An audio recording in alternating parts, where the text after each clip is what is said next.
5 things you missed in Aston Villa 1, Arsenal 0. That is right lads, in the space of just a week, Arsenal have beaten the champions, the world champions, the European champions. We then went on to beat the champions from last year, the mighty Manchester City in the FA Cup semi-final. And after all of that, we somehow managed to lose to relegation battling Aston Villa. Because that's right, Arsenal went to Villa Park and took a 1-0 defeat, meaning the first time in 25 years Arsenal will not be able to finish inside the top 6. Not only that lads, but it gets worse, we also can't finish above Tottenham. And to make it even worse than that, Arsenal can no longer qualify for Europe via the league. I mean, forget about the Champions League, we can't make it even into the Europa League. So with that being said guys, let's get into today's video and let's discuss 5 things you missed in Aston Villa 1, Arsenal 0. Lads, let's be talking.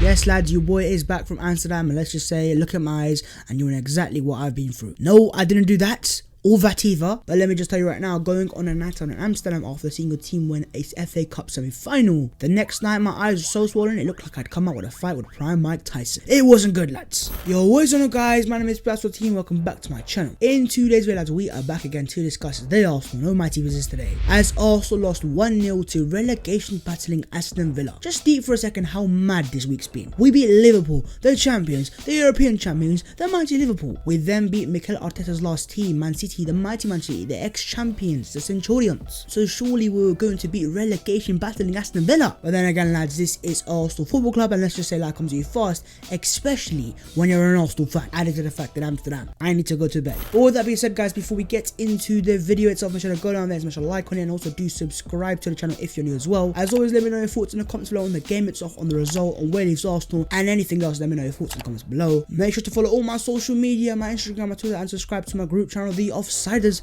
The links are all in the description below. But with that being said guys, let's just get into this and let's discuss 5 things you missed in Aston Villa 1, Arsenal 0. Arsenal, we need to be having discussion right now, so let's be talking. The first thing you may have missed is Arteta asking for creativity. Mikel has clearly made his mind up and he clearly wants an attacking midfielder, because after the game, when asked about the game, he went on to say, you could see in the final third against a very low block where we dominated the game, we struggled a little bit to get quality and creativity. It's something we need to prove on as a team. And so for me, what Arteta is saying there and there is the fact that today the main issue for Arsenal was a lack of creativity. In many ways, it was a complete opposite to how we played against Liverpool and Man City. In both of those games, we were the team sitting back in the low block, and it was City and Liverpool's job to break us down. And as you guys saw, they couldn't quite do it. But today, the roles were completely reversed. And so let's just say Arsenal Football Club got a bit of their own medicine. And boy, did it not feel nice. Because Arsenal completely capitulated on the pitch going forwards, to a point where we couldn't even manage a single shot on target. That was right lads, we had 0 shots on target against Aston Villa.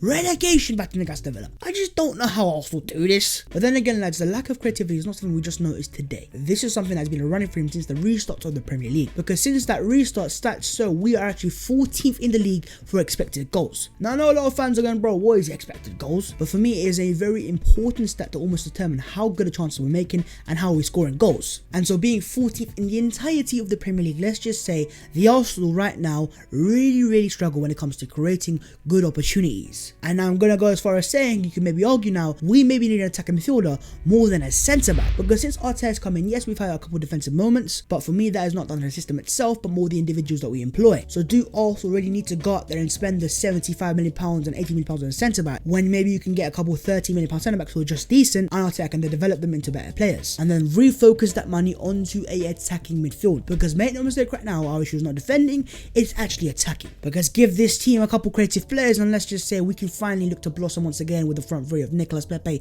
Alex Lacazette, and Pierre-Emerick Aubameyang. But without a creative midfielder, they might as well be Mario Shamak, Nicolas Bentner, and Javinho, because they're useless when you don't get the ball to them. So Stan, Raul, whoever, go out there and sign a couple attacking midfielders. Over you go, my friend. Moving on to the second thing you may have missed, and that is Arteta backs the Kroenkes. Oh boy, did he just say that? That is right lads, of course, if you hadn't seen before the game, a massive banner was flown across the stadium saying simply the forwards words of back Arteta, Kroenke out. I don't know who flew the plane, but boy, you must have spent a lot of money on that. But yeah, in terms of the whole goal of the banner, it was simply to get the voice heard and the words to be put out to the media, and let's just say that banner went viral. And in terms of after game, Arteta was also asked specifically about the banner, and he went on to say, the Kroenkes and the board and the sporting director, I have their full backing. I have 100%. The fans have to believe what I'm saying. And so there you go, lads. Mikel has come out and he said he has the full backing of the Kroenkes. Now, do I believe Mikel? I'm not quite sure about that. But on one hand, you have to admit this is a very different thing to what Arteta was saying just a few days ago. Because after saying the words of just, I don't know if I'm getting backed, a lot of Arsenal fans became very vocal and said straight away,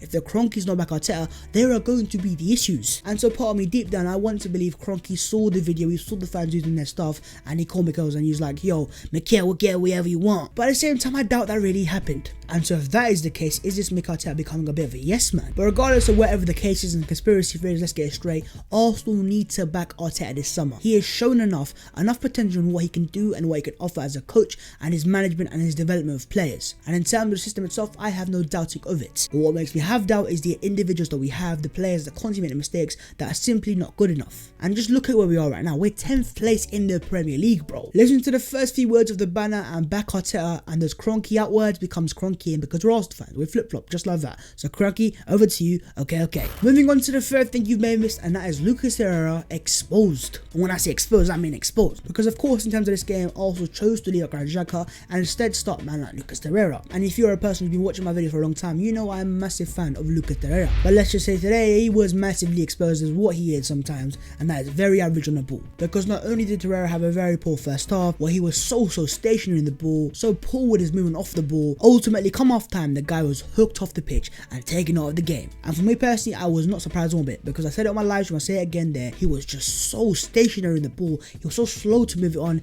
and almost as if he didn't want to try. And if you looked at the movement of Ceballos compared to Torreira, Torreira was just simply not moving enough, whereas Ceballos was constantly hovering, making himself available for a pass. Whereas Lucas Torreira, he was just standing in spaces where he's marked out, the passing's cut off, and he's not trying to move around. And so come off time, when he got subbed off for Granit Xhaka, I was over the moon. And for me, this game, what it did to me is it exposed Torreira's truths once again. Yes, he's great to have in those games where you're sitting back, in the big games where you're up against it and he's a good player to win that ball back and do his thing. But when it comes to games like this where teams sit back in a deep block, Torreira is simply not good enough. We've seen that time and time again where he doesn't have the pass in him, he doesn't have the ability, and he doesn't have the vision either. And so then I will pose the question to you guys now. Come the summer, would you sell Lucas Torreira or would you keep Lucas Torreira? Because right now, after today's game, I'm looking at selling myself. So Lucas, it's as simple as you either pattern up or it's time to go. Moving on to the fourth thing you may have missed, and that is Mesut Ozil frozen out. Oh, the case of Mesut Ozil, a player who's been at Arsenal for over 7 years now. He's been it, he's done it, he was on the FA Cups, he's been part of great Arsenal sides with Sanchez and so. He's offered us magic moment after magic moment after magic moment after even more magical moments. But let's just say right now, this whole Mesut Ozil saga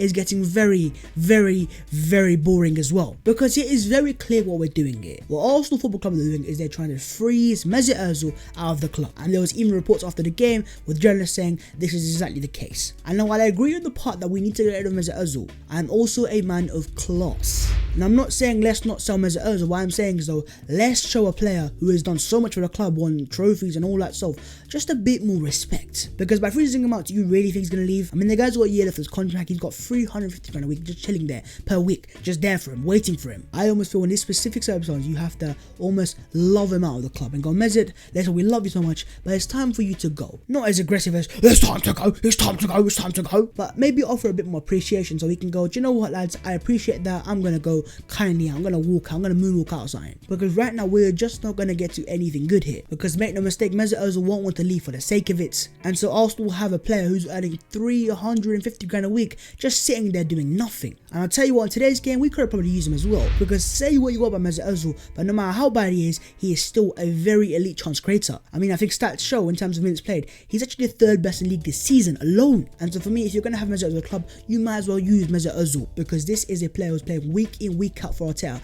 prior to the break, and he was playing very good as well. And if I'm right, I'm also saying we hadn't lost a single game either. Yes, I want Ozil to leave and I'm happy for him to go, but at the same time, let's not freeze him out of the club and almost chuck him out of the club, because it's not going to work. Yes, I want him to go, but I also appreciate what he's offered Arsenal. I think he's been a great servant to the club, but at the same time, if he is to leave Arsenal, let's just leave with a bit more dignity. Not everything has to end with banners or protest or anything like that. But yeah, those are have been my thoughts on the Mesut Ozil situation. Let me know yours in the comments below right now. Moving on to the fifth and final thing, lads, and that is the worst season in 25 years. What an awful season it has been, because that is right, lads. After today's result, it meant for the first time in 25 years, Arsenal would not be able to finish within the top 6. I mean, just compel the misery upon me. And not only that, lads, but here it is as well. Arsenal have also now lost 10 league games for the third consecutive season for the first time since the run of 7 between 1981 and 1988. And to make it even worse, Arsenal now also cannot qualify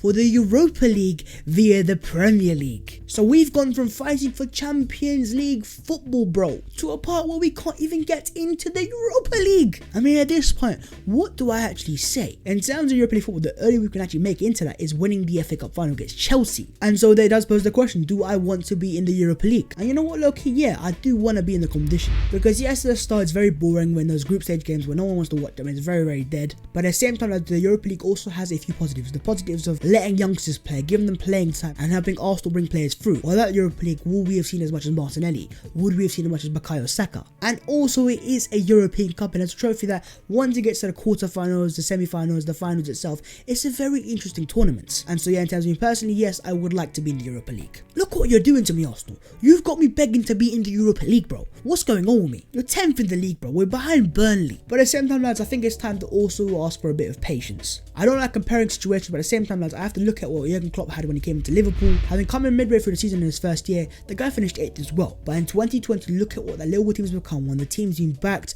when the fans have backed them, when the patience has been shown, and also when the owners have backed the team itself as well. Premier League champions, world champions, European champions. And so now it's all over them to you, Stan or Josh or whoever, Kroenke. Go out there and, as the banner said, back Mikel Arteta. Because if you don't do it, you're going to have to face the consequences of things I haven't thought of yet, but you're going to face the consequences anyways. But with that being said, guys, I am going to end the video there. Of course, if you have enjoyed the video, make sure to go down there and smash a like on it. Also, do subscribe to the channel if you're new as well. As always, let me know your thoughts in the comments below on the video itself, on the things I talked about, and anything else we have to discuss. Let me know your thoughts in the comments below. Make sure to follow all my social media, my Instagram, my Twitter, and also subscribe to my group channel, The Offsiders. The links are in the description below. But with that being said, guys, let's end the video there. In the video today, lads, we discussed 5 things you missed in Aston Villa 1. Arsenal nil, lads. It is official. We can't even get to the Europa League for the league.